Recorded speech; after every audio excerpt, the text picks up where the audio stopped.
नमस्कार। मैं संजय सिंह देहरादून से। सर्वप्रथम तो मैं आप सभी का आभारी हूँ इस बात के लिए जो जिस जागरूकता अभियान की शुरुआत की उसको आप लोगों का अपार स्नेह और समर्थन मिल रहा है।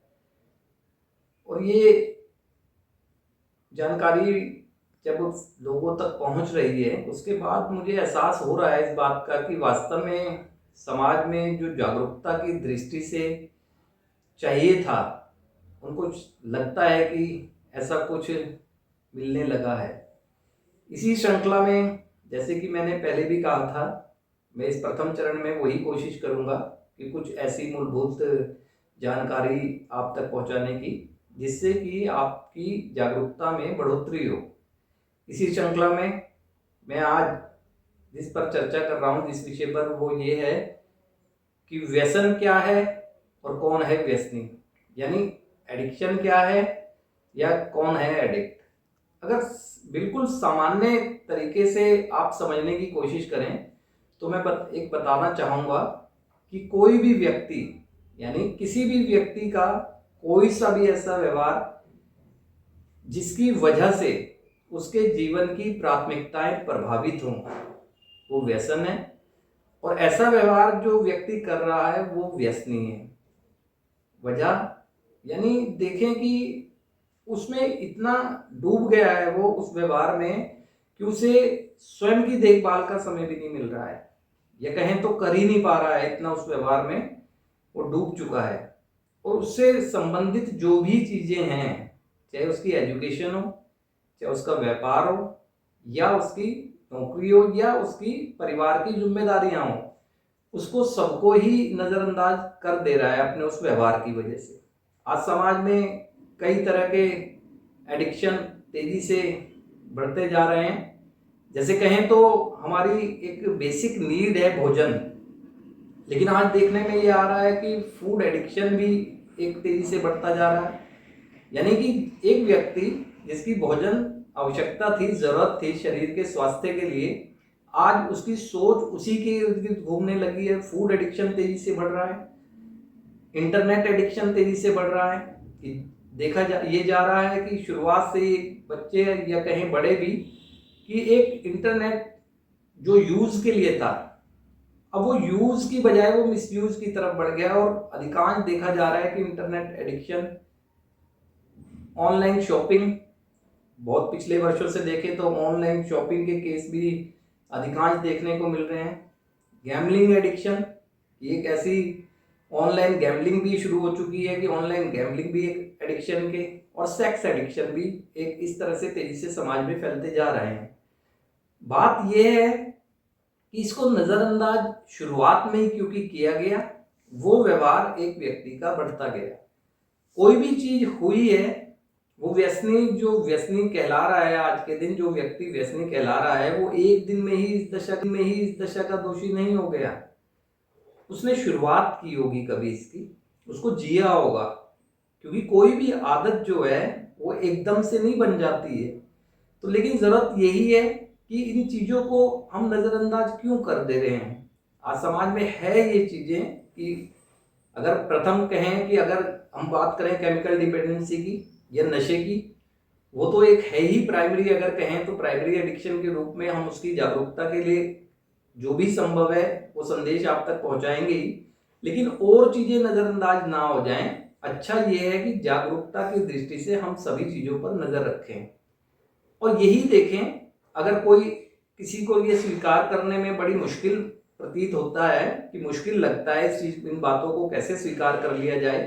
एक नशा ही तो करते हैं, बात ये नहीं है कि एक नेट ही तो चलाते हैं, बात ये नहीं है। बात ये है कि जो चीज आप कर रहे हैं उससे आप पर कितना प्रभाव पड़ रहा है, आपके परिवार पर कितना प्रभाव पड़ रहा है, आपकी उस चीज को जो आपकी जिम्मेदारी थी, चाहे वो शिक्षा हो या वो कोई नौकरी हो या कोई वो व्यापार हो या समाज में आपकी वो प्रोडक्टिव एक्टिविटीज, उस पर क्या प्रभाव पड़ रहा है, आपको क्या जो कर रहे हैं उससे सेटिस्फेक्शन मिल रहा है। यदि एक सेटिस्फेक्शन नहीं मिल रहा है तो आपको समझ जाना चाहिए कि वास्तव में मेरा जीवन एक गलत दिशा की तरफ जा रहा है। तो इसीलिए बहुत लोग हैं जो कहते हैं कि मैं नेट ही तो चला रहा हूँ, मैं ऑनलाइन शॉपिंग ही तो कर रहा हूँ, मैं अगर खाने का शौक है तो खा ही तो रहा हूँ। ठीक है, कोई बात नहीं, आप कर सकते हैं, जो आप चाहें कर सकते हैं, लेकिन आप ये भी तो देखें कि उसका प्रभाव मेरे जीवन पर कितना पड़ रहा है। और यदि अगर कहें कि अगर देखें तो इस चीज को कि ऐसा क्यों हो जाता है, एक व्यक्ति व्यसनी दशा तक क्यों पहुंच जाता है, अगर उसमें बहुत आप देखें, उसे बारीकी से देखने की कोशिश करेंगे, जो भी व्यक्ति इस दशा में हैं या कहें कि एडिक्शन की श्रेणी में आ रहे हैं, उन लोगों की जो अनियंत्रित इच्छाएं हैं, उनको नियंत्रण ना कर पाने की वजह से ऐसा हुआ है। तो अब ये देखें, क्योंकि इच्छाएं जो हैं वो कभी भी संतुष्टि नहीं देती हैं, संतुष्टि देती हैं हमारी जरूरतें। अब वो नियंत्रण में इच्छाएं नहीं रख पा रहे हैं, डे बाय डे इच्छा, एक इच्छा से दूसरी इच्छा, दूसरी से तीसरी इच्छा का जन्म। जब संतुष्टि नहीं मिलेगी तो माइंड को वो ट्रेंड कर चुके हैं, ऐसी एक्टिविटीज की तरफ वो डाइवर्ट कर देते हैं माइंड अपना, जो उन्हें कुछ देर के लिए एक कहें तो मजे की अनुभूति कहें या खुशी की अनुभूति कहें या फील गुड, कुछ भी कहें, वो एहसास कराती है। इसीलिए उन्हें पता नहीं लग रहा होता है इस चीजों का।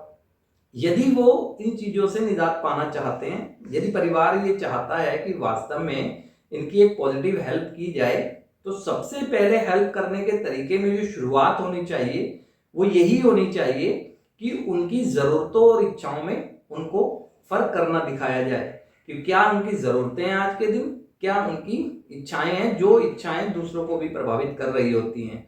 आज देखें, जो भी आज एक एडिक्शन में है या जो भी एक एडिक्ट पर्सनालिटी है, वो अगर देखेंगे अपने एडिक्ट सफर, तो उन्हें दिखेगा कि वो डे बाय डे अपनी इच्छाओं को बढ़ाते चले गए। इच्छा भी उनकी थी, जीवन भी उनका था। अंत में कहें तो एक शब्द कठोर जरूर है, लेकिन विनाश भी उन्होंने अपना ही किया। एक आत्मविनाशक की भूमिका में समाज में रह रहे हैं, वो परिवार में रह रहे हैं आत्मविनाशक की भूमिका में इच्छाओं की वजह से, लेकिन उनको ये एहसास ही नहीं हो रहा है। तो आज इनको समस्या से, इस तरह के व्यक्ति को जो भी आज इस समस्या से निकलने के लिए संघर्ष कर रहा है या निकलने की चाहत भी नहीं है, तो भी उनको एक संदेश के रूप में ये चीज होनी चाहिए कि हम अपनी इच्छाओं को नियंत्रित करने की कोशिश करें। जब एक व्यक्ति इच्छाओं को नियंत्रित करने की कोशिश कर रहा होगा तो बहुत संभव है वो जरूरतों पर ध्यान दे रहा होगा। जब जरूरतों पर ध्यान दे रहा होगा तो उसे सेटिस्फेक्शन मिल रहा होगा, तो सेटिस्फेक्शन मिल रहा होगा तो वो किसी भी ऐसे एडिक्शन की श्रेणी में नहीं जाएगा जो उसे टेम्परेरी सेटिस्फेक्शन दे। तो मैं यही चाहता हूं कि ये छोटी छोटी सी जानकारियां जो हैं ये बहुत महत्वपूर्ण हैं, क्योंकि देखा जाए हमारे जीवन का निर्माण छोटी छोटी चीजों से ही होना है। हमारे जीवन जो बिखर गया है, अगर देखें तो एक दिन में नहीं बिखर गया है, वो छोटी छोटी चीजें ही ऐसी हुई जिनकी वजह से आज हमारी ये दशा हुई है। तो मैं एक संदेश की तरह इस बात को कहना चाहता हूं कि हर परिवार का सदस्य की ये प्राथमिक जिम्मेदारी बनती है। जो आज दिशा में व्यक्ति है वो तो उस व्यवहार को जी ही इसलिए रहा है क्योंकि उसे आनंद की अनुभूति मिल रही है, क्योंकि वो ऐसा कोई कर्म ही नहीं कर रहा है जिससे उसे आनंद आए। तो आज अधिक से अधिक कोशिश यही की जाना जरूरी है समाज के लोगों द्वारा कि एक इच्छा और जरूरत में फर्क करना दिखाया जाए। और ये पूरी प्रक्रिया के तहत क्योंकि हुआ है उसका ये हाल, तो इस बात को नजरअंदाज ना करें कि कोई ऐसी घटना नहीं घटेगी कि वो एकदम में ठीक हो जाएंगे। जो जिस तरह से किसी समस्या की शुरुआत होती है उसको एक जो कहते हैं कि रिकवरी तक ले जाना, यानी उस समस्या से निकालने की जो शुरुआत करनी है वो उसी स्तर पे करनी चाहिए जहां जैसे कि उसका जन्म हुआ है। कहते हैं ना कि समस्याओं का समाधान मिल जाएगा, लेकिन हम एक बार समस्या की जड़ तक जाएं कि समस्या का जन्म कहां से हुआ है, क्योंकि समाधान भी वही है। किसी भी समस्या का समाधान वही मिलता है जहां से उसकी शुरुआत हुई है। तो मैं इन शब्दों के साथ यही चाहूंगा, आप जिस तरह से एक अपनी जागरूकता को बढ़ा रहे हैं, क्योंकि मुझे एहसास है जब कमेंट्स के माध्यम से और देखता हूं मैं कि आए दिन इस तरह से जो स्नेह मिल रहा है आपका, तो मैं यही चाहूंगा आपके साथ जो छोटी छोटी जानकारियां शेयर करता हूं उसको गंभीरता से लें, और गंभीरता से लेने का मतलब ये है उसको अमल में लाने की कोशिश भी करें। जरूरी नहीं कि हमारे परिवार में ही कोई ऐसे सदस्य हो, हम कोशिश कर सकते हैं अपने इर्द गिर्द का वातावरण ठीक रहे। ये भी एक सामाजिक प्राणी होने के नाते हमारी ही प्राथमिक जिम्मेदारी बनती है। अब मैं चाहूँगा कि आप, अगर आपको ये जानकारी आपको कुछ ज्ञान बढ़ा रही हो, ये जागरूक करने में मदद कर रही हो, तो अधिक से अधिक लाइक करें और इस बात को शेयर करें और सब्सक्राइब भी करें इस चैनल को। मैं फिर आपके सामने समक्ष आऊँगा एक नए विषय पर चर्चा के लिए। धन्यवाद।